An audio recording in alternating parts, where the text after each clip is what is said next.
The Ghana Water Company this afternoon because the company has disconnected water supply to Guinness Ghana Breweries Limited here in Accra. The company owes about 6.7 million Ghana cedis, and the regional chief manager of Accra East, the engineer Emmanuel Johnson, says that the grace period given to the company to clear its debt has elapsed without the management of the company responding. The Ghana Water Company is part of the AGI, and we are going back and forth at PULC, and we have met in our Ghana Water Company offices on many occasions concerning the amount of money they owe us, and they need to pay. They pleaded for extension of time to make payment, and the extension of time has elapsed. We gave them 3 months notice, and it has elapsed, and so some have made payment plan with us. Some are preparing to pay for the rest of the money. Some are prepared to pay, and but Guinness is showing no faith to pay the tariff which have been given to the industry, and so this is the reason why we are here to disconnect them, because we have had a series of meetings. Even last week, Tuesday, we had a meeting with them, and based on that, they were supposed to meet us at 10 o'clock today and draw a payment plan with us, but they didn't turn up. They didn't give us any indication. Upon the mails that we sent them, they didn't give us any indication that they are coming. Well, so why is the Ghana Water Company Limited running this fresh campaign, and what are they seeking to achieve at the end of the day? Joining us now is the communications manager of the Ghana Water Company Limited, Stanley Marty, who's joining us via Zoom. Thank you, sir, for your time. Now you're turning your attention to, of course, big defaulters, if I should call them that way. But what's the story of the Guinness Ghana Limited?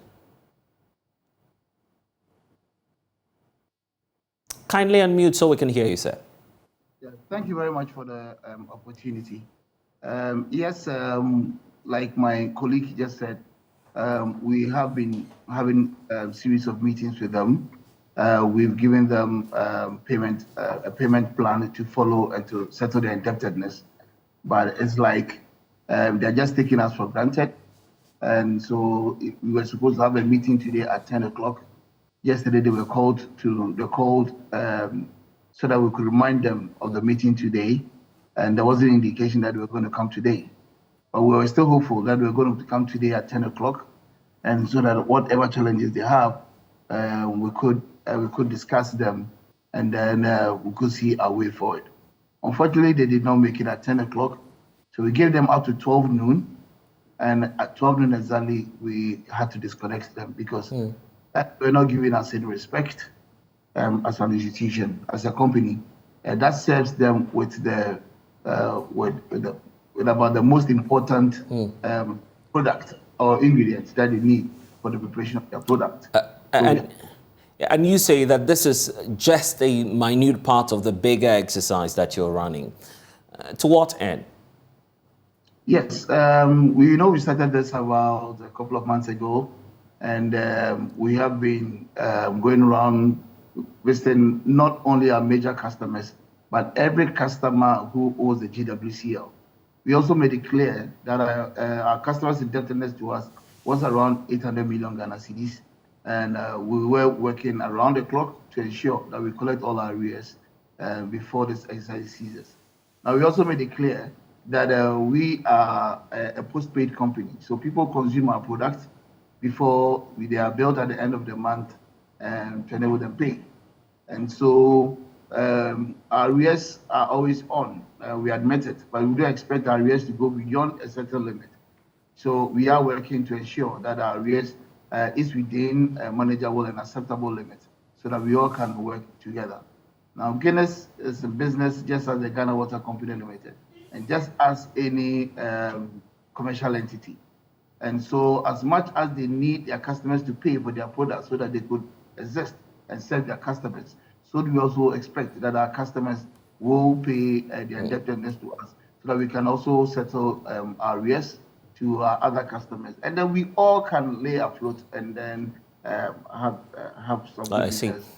Are you willing to put out the names of some of the organizations you may be visiting next? I think it would be unfair, especially if some of them are able to follow the processes that we take them through. Now, if your indebtedness is too high and a bit expensive for you to pay, we accept a payment plan. So we take a percentage, and then the rest is spread out on a payment plan. If you do not default, we don't see why we should name and shame. But if you default, then we may have to just do what we've just done to Guinness. So we have disconnected them, and we expect that they can pay their bills in full, including a reconnection fee. Then we can have them reconnected, because they need to have the business go on. So do we also need our business move on. And there's this question facing the water company as to why you've allowed some of these persons to default to such an extent. So I said initially that we are a postpaid company, such that our customers consume our water, and then they are billed at the end of the month before they pay. Now, we have major customers who will come around, who consume in very large volumes, and who will let you know that maybe business is not too good, or we also have some challenges. So we'll pay part of it, and then expect to pay, and they give us a payment plan, and then we'll pay the rest. And then they keep defaulting. Some will pay, and then some more arrears will come add on and all that. But we all understand that we are in business. So if we can manage what we have, whilst you also pay little, hoping to pay all your indebtedness, why not? We add human face to the whole thing. But if you take us for granted, that is where the problem lies. This is a case where we have come out to say that our indebtedness is too high, okay, and then it's like it's affecting us now.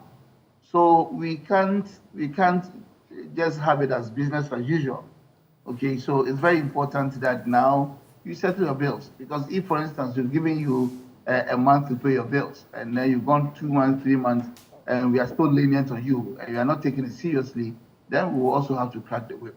And that's exactly what. And it's been days since you started this exercise. Are you beginning to see some positive results?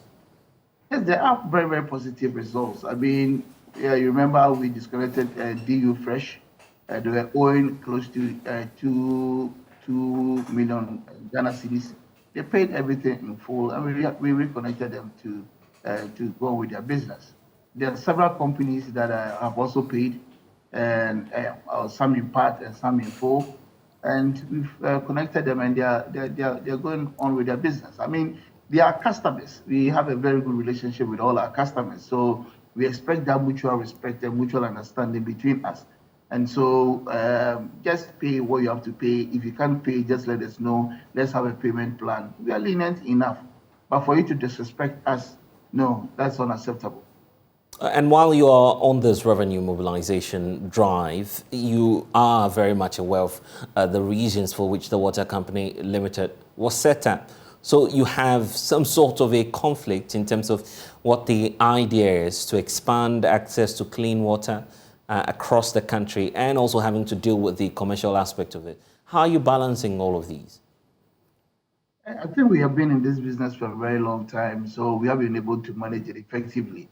And you realize that all departments are functional and functioning effectively. If there's any department that lacks any support, we all put our loins together and we ensure that we support that department to come out clean.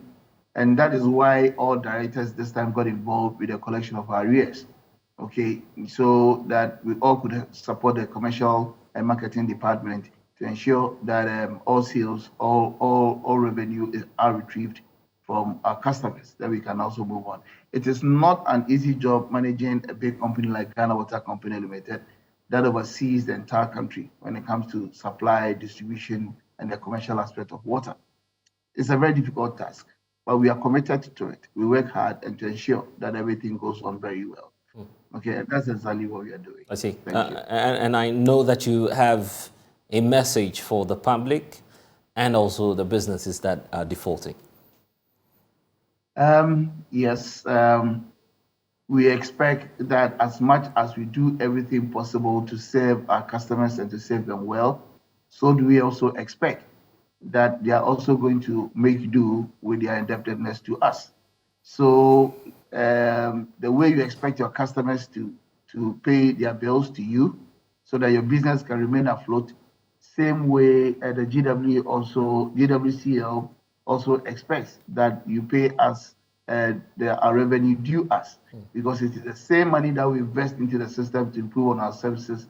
It is the same money that we use in also paying our debtors. For instance, we also owe other organizations like the ECG, we owe our chemical suppliers, we owe transport, we owe parts, pump parts, and we owe a lot of people. We need to pay them.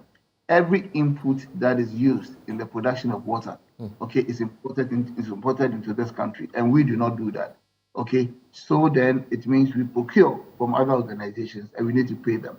The pipes that we use in our extensions, the valves that we use in our distribution and everything are also manufactured by other people.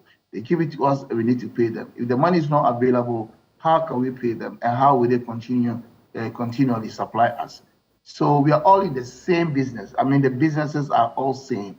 We all have inputs and we all have outputs. Okay, wherever it is, you have to pay, and so please pay us so that we can also pay those that we owe, and then we all can have a meaningful life in our system and help productive Ghana. I see. We'll leave it here for now. Reconnect with you sometime later when the exercise continues. Stanley Marty, Communications Manager for the Ghana Water Company Limited. And